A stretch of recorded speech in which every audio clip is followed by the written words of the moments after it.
Assalamualaikum warahmatullahi wabarakatuh. Wahaba Syadara, jumpa lagi dalam Berita Aceh. Bersama saya, Sabrina Trifa. Sejumlah berita menarik akan kami sajikan untuk Anda. Berikut 3 berita utama hari ini. Atraksi barongsai meriahkan perayaan Imlek di Banda Aceh.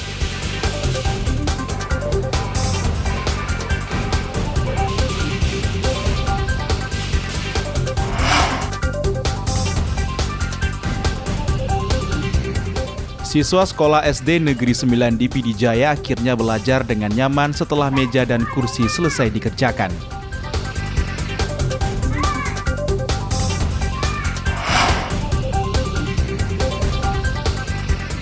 Setiap bulan Rajab, ibu-ibu di Aceh Besar membuat apam untuk menjaga tradisi turun-temurun.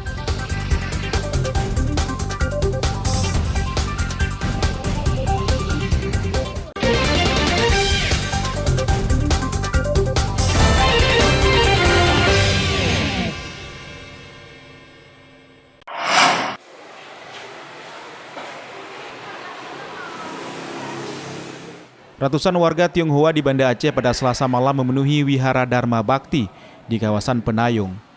Mereka bersama-sama menyambut Tahun Baru Imlek. Puncak peringatan ditandai dengan bunyi lonceng di dalam wihara.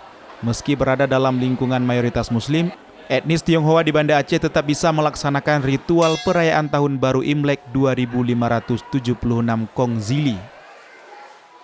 Yuswar, Ketua Yayasan Wihara Dharma Bakti Banda Aceh mengatakan, Tahun Ular Kayu yang bisa diartikan memiliki makna cepat dan lincah.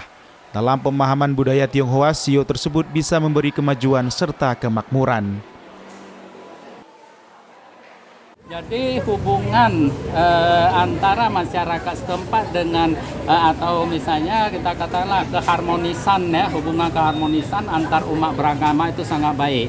Ya, jadi kita jangan terpancing atau terbawa isu yang ada yang selama ini mengatakan bahwasanya Aceh ini toleransinya sangat rendah. Sebenarnya tidak, kenyataannya tidak demikian.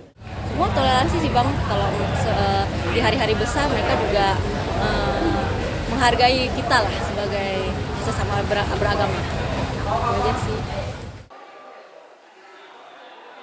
Umat Buddha yang beribadah di Wihara Dharma Bakti pada malam pergantian tahun tidak hanya datang dari Banda Aceh, melainkan juga dari kabupaten kota lainnya. Diperkirakan jumlah umat Buddha yang datang lebih dari 300 orang. Mufti Tamrin melaporkan dari Banda Aceh.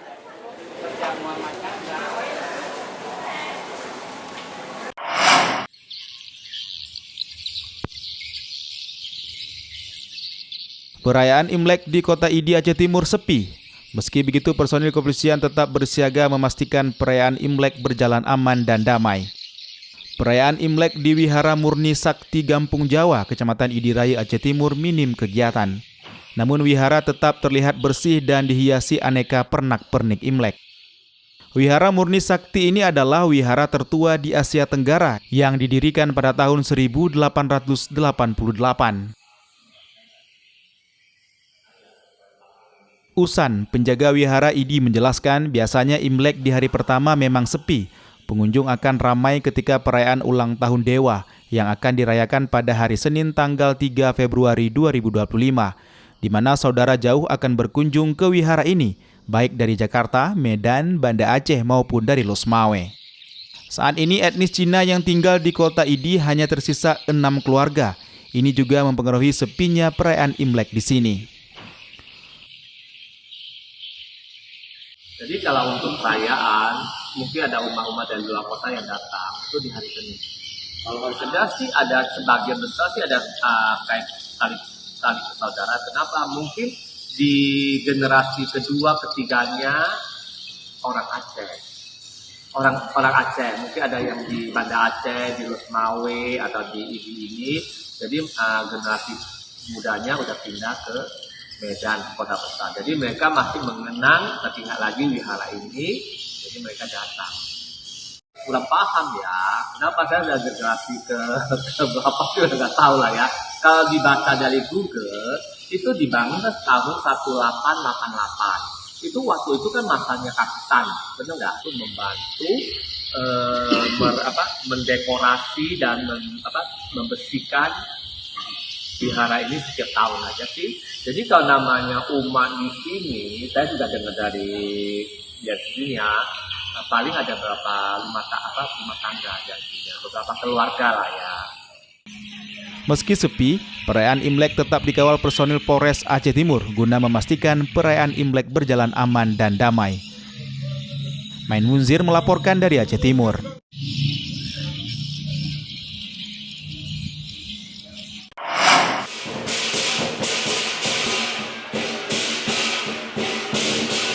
Atraksi barongsai ini dimainkan tim Barongsai Golden Dragon dalam rangka memeriahkan perayaan Imlek tahun 2025 di Banda Aceh.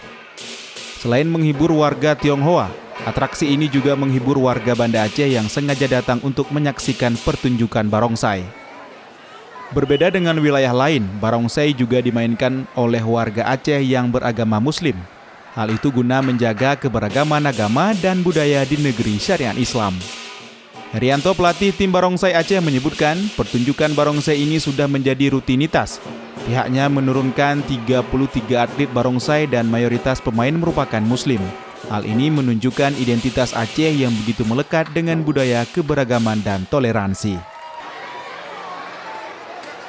Banyak yang datang untuk menyaksikan atraksi barongsai ini. Berarti kan satu gambaran bahwa Aceh itu adalah beragam.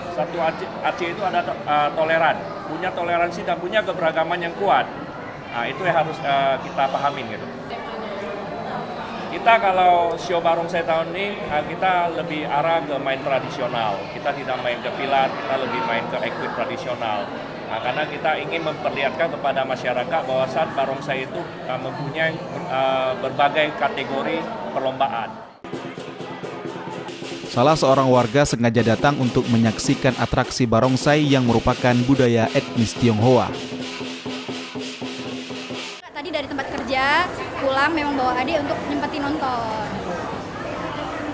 Dengan adanya kegiatan dari barongsai ini kita bisa lihat kalau kota Banda Aceh ini jadi salah satu kota yang benar-benar ada toleransi gitu. Seperti yang di berita-berita. Jadi yang dibilang Aceh itu nggak toleransi itu salah, dan salah satunya ini kita tetap bisa nonton barongsai, dan ini salah satu bentuk cerminan dari adanya toleransi.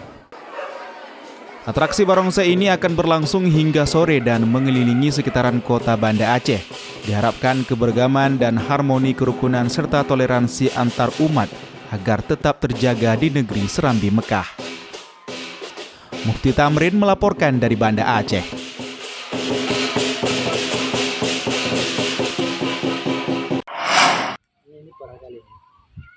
Ini kan kerontok nih.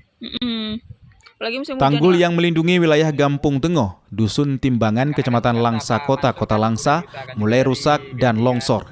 Kondisi ini telah berlangsung sejak 2 tahun terakhir dan kian mengkhawatirkan warga setempat. Menurut salah satu warga, Mansur, jika tidak segera diperbaiki, tanggul ini terancam runtuh serta menyebabkan bencana yang dapat membahayakan keselamatan warga di sekitar kawasan tersebut. Ini kira-kira mau 2 tahun lah, hampir 2 tahun. Setelah pembangunan taman ini nggak lama, ini longsor.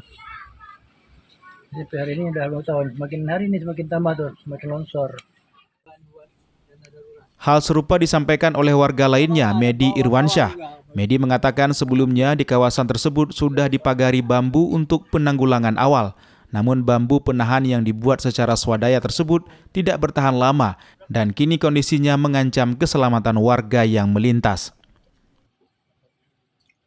Mana dibuat, hancur lagi, dibuat hancur karena cuma ditaruh bambu gitu aja kan. Nah, kalau bisa dari pihak pemerintahan dibuat yang bagus itu. Karena kan ini untuk transportasi juga, jalan ini untuk anak sekolah, semua lah jalan dari sini semua. Sementara itu, Geci Gampung Tengoh, Syarifuddin mengungkapkan bahwa ia sudah berulang kali melaporkan masalah ini kepada camat dan pihak terkait. Namun hingga saat ini belum ada langkah nyata untuk memperbaiki kondisi tanggul tersebut.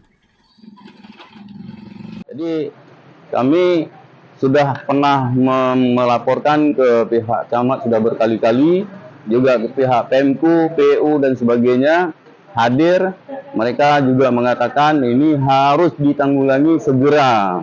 Tapi sampai hari ini kami sudah menunggu sekian lama tidak ada penanggulangan yang semestinya dilakukan.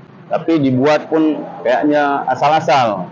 Sehingga hari ini imbasnya sampai ke batas Taman Prung Langsa itu sudah hampir jatuh juga Taman Prung Langsa itu. Ini sangat kita sayangkan, ya.